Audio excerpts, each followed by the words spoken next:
मेरे को वशीकरण करना है। हाँ। तो मैं बोलता हूँ ठीक है, आपको वशीकरण करना है, आप क्या क्या क्या आपके साथ है? नहीं भाई, जब साथ वशीकरण क्या होता है, वशीकरण में आप टच करके, खिला के, पिला के, सूंघा के, मतलब घ्राण, रस, शब्द, जो जो उसमें स्पर्श, इन सब चीज में आप जा सकते हो। तो आप तब करोगे ना जब आपके पास व्यक्ति है, या आप उससे जुड़ते रहते हो, मिलते रहते हो। बहुत सारे केसेस मेरे को आता है कि पंडित जी ने पता नहीं उस लड़का ने मेरे को, बेटी को क्या खिला दिया, तो वो अभी वो हमारे बात नहीं मान रहे, उसी की बात मान रही है। ऐसा होता है वाकई? होता है, ये तो वशीकरण में हो गया ना। अच्छा, वशीकरण मतलब क्या है? अपने बस में एक व्यक्ति को रखना। अब जब दूर है, आप कहोगे कि मैं फलाने लड़की को प्यार करती हूँ, प्यार लड़के को प्यार करती हूँ और वो मेरे से अटैचमेंट हो जाए, कुछ वशीकरण कर दीजिए, ये शब्द गलत हो गया।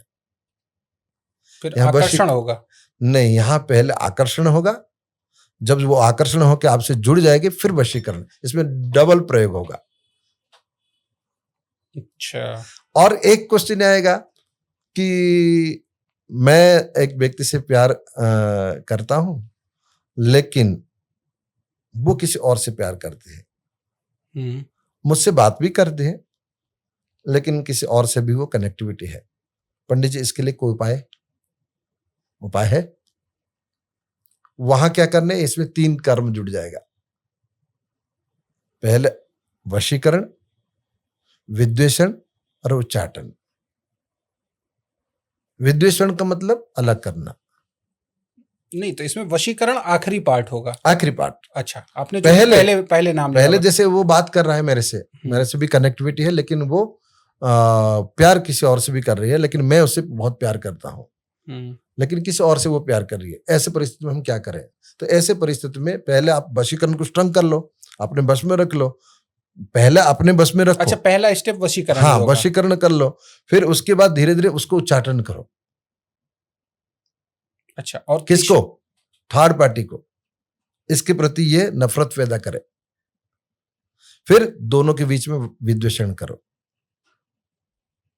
अच्छा, ये सारे चीज प्रेम में। अच्छा, प्रेम को पाने के लिए ये सब करते हैं, लेकिन एक बात मैं बोल देता हूं, तंत्र के माध्यम से ये कई लोग ऐसे प्रश्न भी करते हैं, आपको भी मिला होगा, मेरे को तो प्रश्न करते हैं, ऐसा कर दो महाराज कि वो आजीवन मेरा हो जाए, हमेशा के लिए मेरा हो जाए। ये तंत्र में संभव नहीं है। अच्छा, नहीं, कभी तो नहीं। एक निश्चित समय होगा इसका? एक निश्चित समय के लिए। क्या होगा निश्चित समय? जैसे कि मान लीजिए हमारा इसमें लिखा है 1 संवत्सर, मतलब 1 वर्ष। फिर 1 वर्ष के बाद फिर आपको फिर वही चीज को दोबारा करना है। फिर 3 संवत्सर, 3 वर्ष तक रहेगा। फिर 3 वर्ष के बाद फिर एक बार प्रयोग करना है, 60 संवत्सर, 6 वर्ष तक रहेगा। ठीक है ना? मतलब जिस गोचर में आपके जुपिटर पूरा 12 राउंड हो जाएगा, तो वो फिर व्यक्ति के 12 वर्ष के क्यों कहा गया? आपने महाभारत में सुना है कि इनको पांडव के लिए 12 वर्ष का वनवास कहा गया था। अच्छा, रामायण में भी 14 वर्ष है। ये 12 और 14 का मतलब क्या आप समझ रहे हैं ना, कि 12 वर्ष क्या होता है कि हमारा उस जमाने में जो शास्त्राकार थे वो जानते थे, जो भी कई भी कोई साधारण व्यक्ति नहीं थी ना।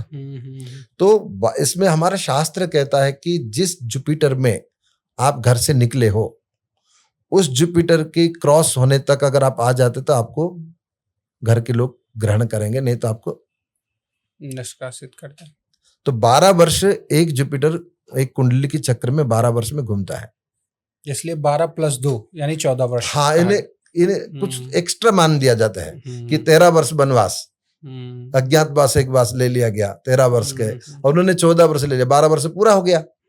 तो अच्छा, आप किसी जनेऊ संस्कार कर्म में आप देखेंगे, जनेऊ संस्कार जब होता है तो यहाँ तो शायद हुआ नहीं, आप साउथ की में देखेंगे तो वो भागता है, कमंडल लेके भागता है, तो मामा पकड़ लेते हैं। हाँ, होता है। इसका क्या मतलब है? वो कह रहे कि नहीं मैं जा रहा हूं, सन्यासी बनने जा रहा हूं, पर मामा पकड़ता है। मामा क्या है? माँ का भाई है, मोह है, मोह है। वो मोह है, ठीक है ना। मामा जो है उसको पकड़ लेता है कि मैं नहीं, तू जाएगा नहीं, तो वो उसको ले आया। तो इसका मतलब अगर वो व्यक्ति कहीं मामा से हाथ से फिसल जाए, ठीक है, फिर भी भाग जाए, तो उसका हमारा शास्त्र कहता है कि इसको वापस नहीं ला सकते। वो अगर चाहेगा तो 12 वर्ष के अंदर आ सकता था, आ जाएगा। तो ये सब चीज है। तो हम किसी भी क्रिया को एक प्रति हमेशा के लिए स्टेबिलिटी कर दे, ये नहीं है। 12 वर्ष तक आपको, 12 वर्ष के बाद तो आपका सब कुछ अपना हो जाएगा। जो व्यक्ति आपके साथ 12 वर्ष का साथ निभा लिया तो वो क्या, वो कुछ नहीं होगा। लेकिन हमेशा आप याद रखिएगा, तंत्र क्रिया में परमानेंट हो जाए ऐसा कुछ नहीं है, ऐसा नहीं है। तंत्र क्रिया एक क्षणिकी परिवर्तन को भी कर सकता है। इसलिए आपके देखेंगे ना, हमारा मेडिकल साइंस में एलोपैथी की जल्दी यूज करते हैं कि जल्दी इफेक्ट करेगा। ऐसे तंत्र है कि जल्दी इफेक्ट करना हो, वैदिक में थोड़ा टाइम लगता है, तंत्र में इफेक्ट तुरंत। अच्छा, हाँ, इसलिए तो रिलेशनशिप में तंत्र, मंत्र और यंत्र तीनों चीजों का प्रयोग किया जा सकता है। बिल्कुल। अब देखिए, किसी भी हम की किसी की पूजा कर रहे हैं वशीकरण की, सबसे पहले हमें उस व्यक्ति की नाम राशि के अनुसार, ठीक है ना, और कौन सा मंत्र ले। मान लीजिए हम मंत्र कर प्रयोग कर लिया, उसका नेगेटिव हो गया, तो कभी कभी ऐसे घटना मिलती है कि हमने तो पूजा करा था, हमारा तो उल्टा हो गया। तो उसकी नाम राशि के अनुसार, और वो जिसको मंत्र का प्रयोग करना है, जिस मंत्र का, वो दोनों का देखा जाता है कि ये दोनों इसके लिए सूटेबल है नहीं, तो ये मंत्र का परीक्षण हो गया। फिर इसके बाद आप जब यंत्र लेंगे, तो यंत्र क्या कौन सा लेंगे? वशीकरण में आप देखेंगे बहुत, आप आजकल देखे होंगे तो ये गूगल्स में ये मिलता है, एक फलाने व्यक्ति का बीच में नाम लिखो, ऐसे एक जैसा यंत्र नहीं रहता है, सबका अलग अलग, बहुत सारे यंत्र रहते हैं। इसका मतलब क्यों है भाई? वशीकरण तो एक होना चाहिए, नहीं, कौन सा यंत्र किस नंबर से शुरू हो रहा है, उस नंबर का उस व्यक्ति के साथ कनेक्टिविटी है या नहीं, तो वो भी आपको लेना पड़ेगा। फिर इसके बाद यंत्र क्या है? वस्तु प्रयोग। यंत्र में कहा गया कि वस्तु प्रयोगा, कामना नहीं रहता है। आप किसी की कामना कर रहे हो तो मेरे ये कामना हो जाए, ये लिस्ट की जरूरत नहीं है, उसके सीधे वस्तु प्रयोग कर दो। हवन की में या उसके यंत्र बनाने में कि किस कलम से लिखना है और कौन सी चंदन से लिखना है, ठीक है ना, और किस चीज से उसका हवन करना है, जो वस्तु प्रयोग होगा, तो वो है तंत्र। आपको कभी कभी सुना होगा, देखा भी होगा, लाल मिर्च का हवन होता है। होता है बगलामुखी में, खास करके अब बगलामुखी मंदिर में आजकल करने लग गए, लेकिन ये ठीक नहीं है। अच्छा, नहीं, बगलामुखी में शायद अब बंद हो हाँ, गया, अब बंद नहीं, हो गया। करते हैं, अभी भी करते हैं, बाहर होता है। लाल मिर्ची का प्रयोग क्या होता है? इसमें सबसे बड़ा उच्चाटन प्रयोग होता है। अच्छा, उच्चाटन प्रयोग। तो वो वस्तु लाल मिर्ची का क्यों ले रहा है? वो तो सीधा घी में भी कर सकता ना। नहीं, कनेर के फूल आप देखे होंगे, पीले कनेर के फूल, और कनेर के फूल में 3 कलर आते हैं, लाल, पीला, सफेद। अब वशीकरण में कनेर के फूल ले लीजिए, व्हाइट कलर, और किसी भी व्यक्ति का धन प्राप्ति के लिए वो रेड कलर, और पीला कलर जो है आप किसी की स्तंभन करने के लिए। अच्छा, बगलामुखी मंदिर में आप देखे हो तो इसमें ये सारे चीज पीले मिलेंगे। काला सरसों का हवन नहीं होता, पीले सरसों का। आपने हरताल नाम सुना है?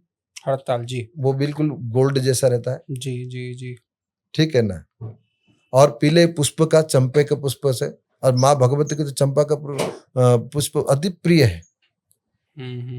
उसमें लिखे कि यो चंपक पुष्पैर यजति, मतलब जो चंपा का पुष्प से यजन मतलब हवन करेगा, है ना, तो देवी प्रसिद्ध, मतलब देवी मतलब को खुश करने वाले।